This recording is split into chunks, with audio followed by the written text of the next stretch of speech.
We're heading into round 7 of Super Rugby, and I think, Ryan, we've seen enough probably over the last few weeks now to make some sort of determination about the South African challenge.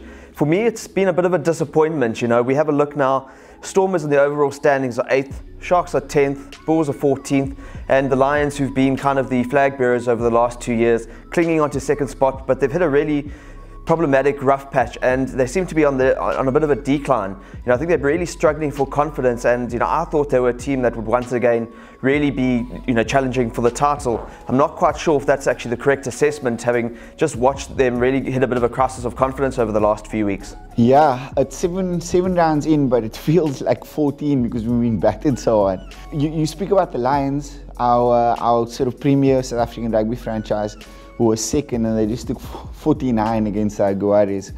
So it doesn't bode well. And I think you and I were both confident about the South African challenge, certainly of certain teams. We spoke highly of the Bulls, or I spoke highly of the Bulls about their prospects under Mitch, and then we also sang the Sharks' praises as kind of the dark horse of the tournament.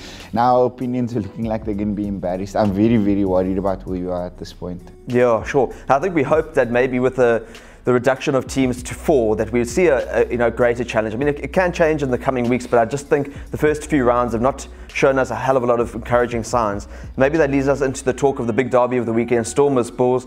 Of late, the Stormers have looked a bit better. They do seem to have kind of found some rhythm. You know, obviously Robbie Flex says they are heading in the right direction. They had a tough tour, but he believes they're kind of getting back on track. I think that they will head into the derby even at Loftus as marginal favourites. I'm not quite sure if the Bulls might go a slightly more pragmatic route. I mean, they definitely seem to have this Kiwi brand that Mitch is trying to engender. I think maybe they need to just bring it back a little bit as they come back from tour now if they want to really stay competitive in this one. For me, Stormers just will have the edge 7-10.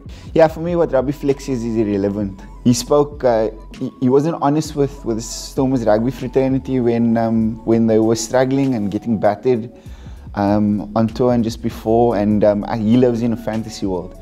Having said all that, I do think the Stormers are 7 points better than the Bulls at this stage.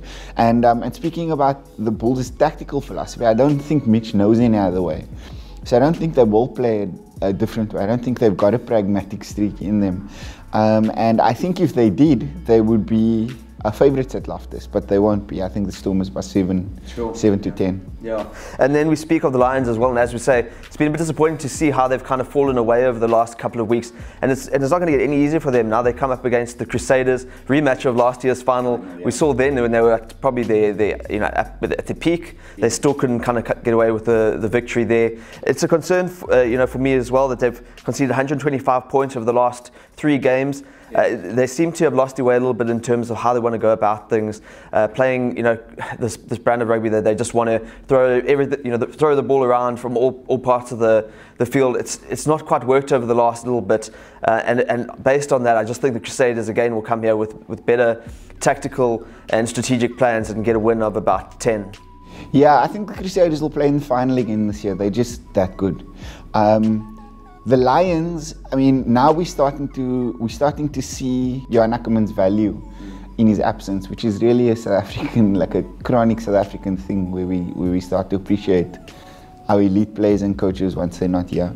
It's a combination of things. It's certain key players being missing, Ackerman's departure, probably a little bit of Swice's inexperience coming in there as a coach now at times like this. He's never been in the situation before, because he was part of that Lions journey as they were ascending to their peak. You described it earlier when they played in the final. So they've got big problems. They've got big problems again, and I think it's a fitness issue as well. Because you see over the last couple of games now, they've fallen away in that final quarter. So if you want to play that high tempo style, your preseason has to kind of set the foundation for that. Yep. And so you've got to question what is happening in preseason, because they can't sustain in the last quarter. I don't think they're even going to be a factor against the Crusaders. In fact, I think the Crusaders will beat them by 15-20. Yeah, I mean that is a point of going. They've had a lot of players coming back from Japan, missed a large portion of the preseason, so maybe that could be a factor. But just moving to the last game, and obviously the Sharks, for me, probably been, to this point, one of the biggest disappointments, because there was a lot of hope for them. They definitely have a team capable of competing against the best. But now they've lost 2 games in Australia. It's probably a game. Now they move across to New Zealand, dance of the desperates, coming up against a Blues team who've also really struggled. Their coach has mixed it up. He's decided they've got to back some of the guys who've been, toiling in training. They made 7 changes to their starting lineup, hoping for, selection changes to perhaps spark a reversal in fortunes. And I'll be interested to see if that will maybe give the Sharks a bit of an opportunity to at least be competitive and maybe squeak across the line. But for this one, I have to now, just based on performances over the last couple of weeks, go Blues 10-12. Yeah, and that must hurt as a Durban boy. But I agree with you. I'm going with the Blues 10-15. In fact, I think the Sharks have been that poor, and the Blues have this habit of, like we saw against the Stormers, capitalizing on or exploiting teams that are even slightly off their game. But then they also have the penchant for blowing games that they should win. But I do think that they will win this game this weekend. I think that across the field and tactically, they've got the game to exploit the Sharks' deficiencies. Yeah, I think there's more pain this weekend coming from South African sides. All right, great. Well, thanks, Ryan. Have a good Easter weekend, and let's hope for some decent rugby to go with it. Let's hope so.